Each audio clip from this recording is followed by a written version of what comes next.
Alright guys, welcome back to another Dice Throne homebrew how to play. This is going to be Nightcrawler from Marvel's X-Men. This is done by a Dice Throne homebrew community original, Kevin Hulk. You can spell his name Kevin, K-E-V-I-N, Hulk as in Marvel's Hulk.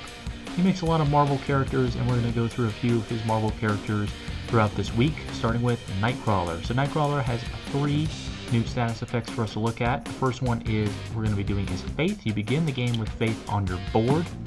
And what this is that you change your abilities once you have lost Faith. What that basically means is that if you lose Faith either from Brimstone Blitz or Fateful Feint, that says lose Fate right here, then you will be able to activate these Faith Slice abilities on your ability cards, but you'll also take 1 damage every time you resolve these. So basically you'll take damage, but you'll also be able to activate these Faith Slice. So basically if you have Faith, it's better in the early game, but in the end game you'll start to take passive damage, but you'll also get to get these Faith Slice for free. So that is something special, I guess. So if you lose Faith, you'll be able to use these Faith Slice extra abilities. Like for this one, you can heal 3 and then do your ability. This one adds 2 to your attack damage no matter what. If you lose Faith, this one says first deal 5 undefendable damage, then inflict the In the Shadows ability. So yeah, so losing Faith is good in the end game, but you will take constant damage as well for activating abilities. So in the early game, you want to keep Faith on your board. But of course, let's look at his other abilities. So let's do this one, Holy Acrobatics here. You gain 3 BAMF, which is how he teleports. As you know, Nightcrawler, he teleports. And then it says if a player is afflicted with Shadow Mark, also deal 5 damage.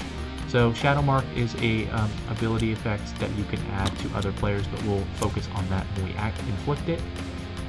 But let's say we have 3 BAMF. So what can you do with BAMF? So you can spend 2 of these tokens once per turn for 1 effect. You can spend them when activating your defense, so spend 2 of them when activating your defense before rolling to prevent half incoming damage.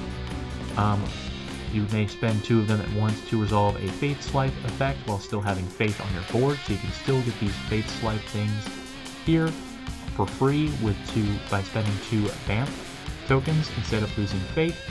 Change any one of your dice to anything other than a 6, and also resolve some abilities to boost them. So let's use a good one. So let's say we use Smoke and Steel and we're dealing 5 damage. So let's get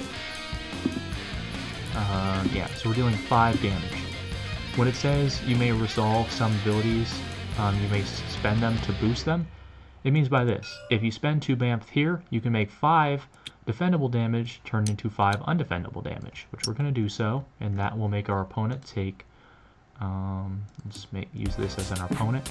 Our opponent would take 5 undefendable damage because they don't have anything to defend with. Okay, let's say our opponent does their turn and they attack us with, let's say they attack us with 9 damage, and let's say that we have an extra BAMF from a card. So we have 9 damage incoming. Before we roll, we spend 2 BAMF for this top thing up here and prevent half damage rounded up. So instead of taking 9 damage, 9 divided by 2 is 4.5. Up is 5, so we're preventing 5 damage of the 9. So instead of taking 9, we're only taking 4. And then we'll roll for defensive, so we'll roll 3 dice. For our defensive, we rolled a cloud and then a 1 and a 6. So with our dice anatomy here, 1, 2, 3 is rapier, 4, 5 is vanish, and 6 is tail. We rolled 1 of each, a rapier, vanish, and tail. So on every cloud we gain a BAMF, so we gain a BAMF for free, and we don't get anything else. So we still take that 4 damage. But now we have an extra BAMF. So let's say we activate In the Shadows here.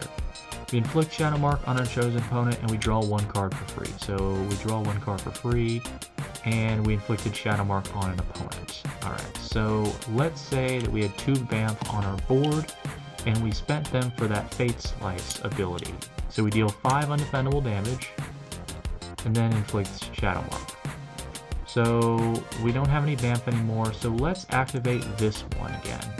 Let's say an entire turn goes by, we take 5 damage from them, we have to take 7 damage from them. Alright. let's say we activate Holy Acrobatics again, so we gain 3 BAMF. And then it says, if a player is inflicted with Shadow Mark, they also are dealt 5 damage. So we'll deal 5 damage with this ability since they're activated with Shadow Mark. So what does Shadow Mark do as a token? Well, it says add 2 damage when attacked. When attacking a player afflicted with this token, add 2 damage to that attack and then remove it. So basically, if we attack them with any amount of damage, we will add 2 to that damage and then remove it. So since a player is afflicted with Shadow Mark, this ability will deal 5 damage. We'll keep the BAMF for now so we can stack up to 5 of it so we can get more to activate more Fate Slices. And we're going to be dealing 7 damage overall because it's going to be 5 plus the 2 from Shadow Mark. So remove that, and then they will be dealt 7 damage. Alright, so that's his 3 tokens. So let's say, for instance, let's say a little bit later in the game, we activate Faithful Fence, which deals 8 undefendable damage. So we lose Faith after this token. So what we would do is probably spend our 2 BAMF to add 4 damage to that, so that's 12 undefendable damage, like so. But then we lose Faith. So every time we spend BAMF after this, we take 1 damage, and every time we activate our Faith Slice, which is all the time, we do the Faith Slice ability but take 1 as well. So let's say that they healed 2 and they dealt 5 damage to us. Now let's say we roll and activate this. We deal 5 damage and then inflict Shadow Mark. So we're dealing 5 damage. And we will take 1 damage because we activated an ability and we gain our 2 BAMF with our Fate Slice. So when you have no more Faith, you automatically resolve the Faith Slice for free. You don't have to spend 2 BAMF to activate it, but you'll take 1 damage from doing that. So you'll basically automatically take 1 damage whenever you have no Faith and activate an ability now. So once again, you'll get your Faith Slice for free, which is good. You don't spend BAMF on it, but you'll take 1 damage every time you do so. So Nightcrawler, you really want to try and not lose your Faith too early in the game, but honestly, it is still worth it, especially for your ultimate. Because let's say you did your ultimate, you gain 3 BAMF, you lose Faith and roll 3 dice. So what happens if you roll 3? So this is an ultimate where you have to roll dice to deal damage. So we rolled 3 5s. That's actually pretty good. To deal damage equal to the 2 highest valued rolls, you may spend 2 BAMF to add damage equal to the 2 lowest values. So what we would do is we'd spend 2 BAMF. Now of course, since we spend a BAMF for each BAMF we spend, we receive 2 damage, so we'll take 2 damage.